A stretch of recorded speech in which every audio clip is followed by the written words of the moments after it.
US-Außenminister, Friedensgespräche zwischen Russland und der Ukraine könnten scheitern. Thank you, sir. Back to terrorist designations. Last month, the State Department designated 4 European groups aligned with Antifa as foreign terrorist organizations. Could we see more designations like that in the works for left-wing extremist groups, and what could the scope Yeah, I mean, if the group's involved in firebombing, if there's anybody involved in, activities such as that could potentially inspire or lead to violence in the United States, we're going to designate them. So sure, if you have any we want to suggest, I will look at them. Okay, here you go. I told you we'd get to you. Go ahead. Thank you very much. Thanks for your patience. Mr. Secretary, I wanted to drill down on the way you and the administration see America's national interests, because you said that Ukraine is not on our continent, not our war. You said something in our own hemisphere is more important. So this involves both our commitment to the negotiations in Ukraine, which the president is passionately committed to, for ending the rising numbers of deaths, he says. Russian President Putin told my colleague, Kira Simmons, today at the news conference in Moscow, "We do not consider ourselves responsible for the loss of life because it was not us who started this war." Does the administration, does the president, you, the administration, believe that Putin was not the aggressor here? And if so, how can you reach an agreement between two parties when the aggressor will not acknowledge that he invaded a sovereign country? Let me, if I just may follow. So how do you reach any kind of compromise or ceasefire when Vladimir Putin repeatedly says, and you say that may not be what he really believes, but he has never said that he would make concessions publicly, and he's never said that he invaded Ukraine. He's always said that that is Russian territory. So why is that not in our national interest? When also in our hemisphere, if it's impossible to eliminate the threat of narco-terrorism as you describe it, with Maduro in charge, you've described the extent beyond narco-terrorism and drug trafficking of his threat. You've described it today as a threat to the region. Doesn't that mean there will have to be regime change? And is it in America's national interest to get involved in regime change in our hemisphere, given what's happened before? And why is Maduro this overriding, I mean, he is an overriding threat by all acknowledgement, but why is the former president of Honduras not a regional threat, who was personally involved in hundreds of tons? Right. So let me take the second one for the first one. On the president of Honduras, I'm not involved in the pardon process, which is what that was. He's no longer in office. So that might be. He was in a U.S. prison. No, I understand, but I can't comment on our pardons process because that's not an area that I have many jobs, but that ain't one of them. So I'm not hiding from it. I'm just telling you I don't know. I can't give you an informed answer on that because I was just involved in that process. As far as the question of Maduro and his impediment, look, I've just made the observation that it's hard to make a deal with someone. Everybody says we should go to negotiation. All I'm observing, I'm just saying all I'm observing is he's never kept any of the deals he's made in the past, which makes it difficult to consider making one in the future. Beyond that, I'm not going to speculate about what might or may not happen. Ultimately, I can tell you what our goals are and what our interests are, and that's how we've defined them. Well, in 2019, didn't he get bailed out by Cuban military, Cuban intelligence, outside forces? And so ultimately, with this blockade, is this partly, yes, Maduro, but partly to get at Cuba and Iran and the recipients of this sanctioned oil? This action on the boats, these are sanctioned, but these are enforcement actions. That's what they are. They are existing sanctions.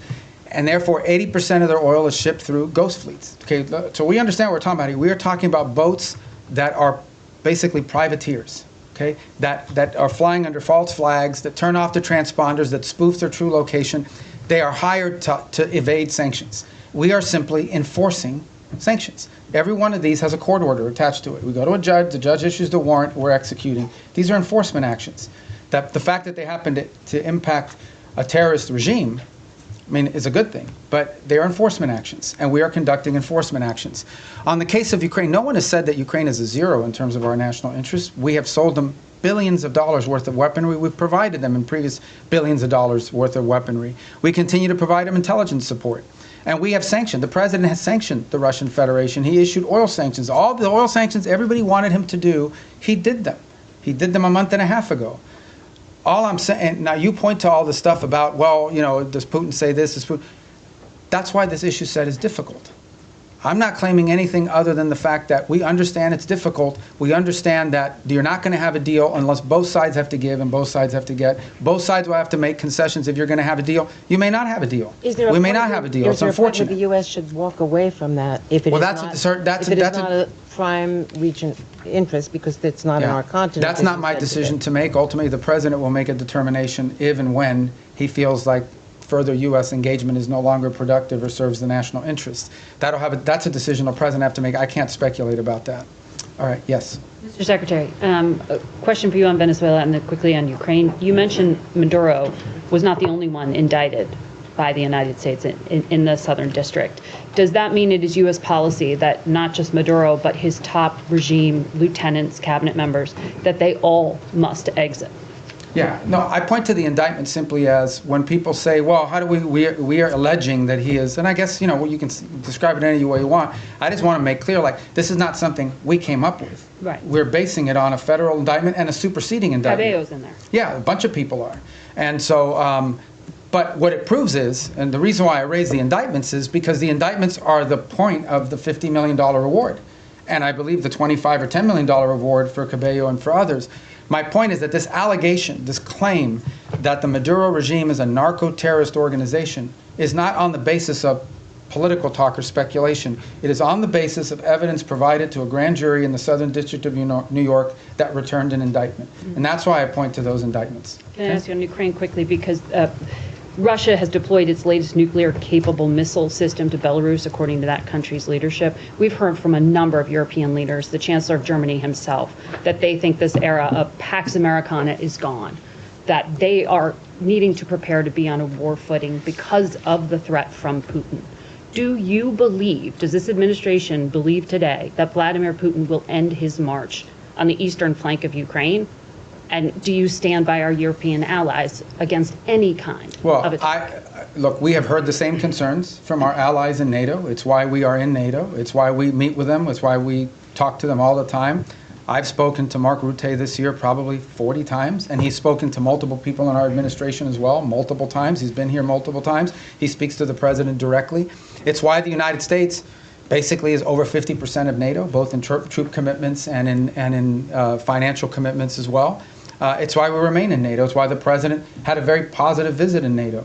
In the end, that's why we're in this alliance. And that's why Article 5 in the NATO alliance is important, and the president has reiterated that. We think it's a very strong deterrent against any of these fears or concerns that any of our allies in the region may have. And the president's been clear that we are committed to NATO, we're committed to the alliance, and our commitment isn't just rhetorical. Our commitment is in action, in the troops that have been deployed, in the monies that have been spent, in the capabilities that are located, in the cooperation and work that we do every single day with our NATO allies. The only thing we're asking for, which is not unfair, is for our partners in the alliance to improve their own capabilities. Because the more capable our allies in NATO are, the more capable NATO is. We're going to keep doing our part. We just want them to do more. And they've committed to do more.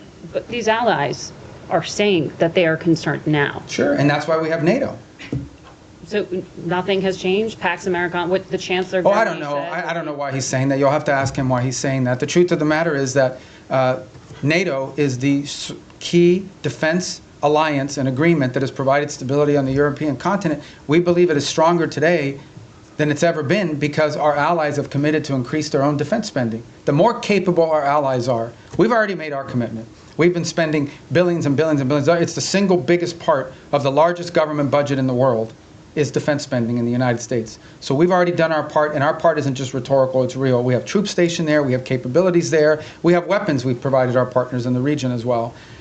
We believe that if you want a strong NATO, you want your allies in NATO to be stronger. The more capable our allies in NATO are, the stronger NATO is collectively. And that's why we're very pleased to see them make that commitment of 5%, with the exception of Spain. And that's why the president left our NATO gathering earlier this year so enthusiastic about the future of NATO and about our role in it. And in fact, that's why the president's been working with NATO countries on the Pearl program, which is what's providing weaponry to the Ukrainians today. Dies ist eine Website, die dir hilft, dein englisches Lesen und Hören zu verbessern. Sie zerlegt Sätze per KI in leicht verständliche Wortgruppen. Mit dem Player kannst du Tempo, Pause und Rücksprung frei steuern, um jede Zeile zu verstehen. Die Seite bietet Übersetzungen in 20 Sprachen für barrierefreies Lernen. Gib einfach englist.com in deinen Browser ein und probiere es aus.